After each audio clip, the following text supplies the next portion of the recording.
Now this is the song that's trending right now.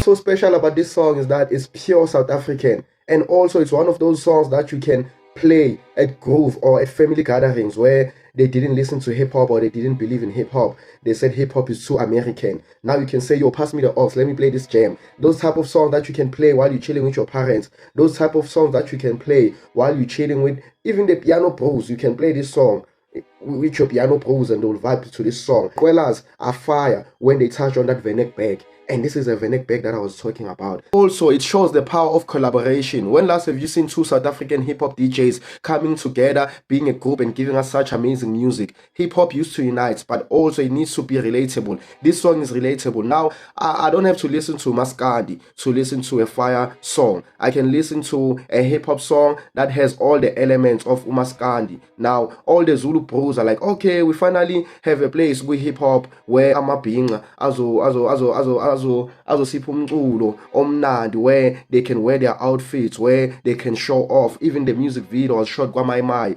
KwaMai is known for Maskandi. Mostly people that go there, they listen to Maskandi. Now we have a hip-hop song that can play KwaMai, bro.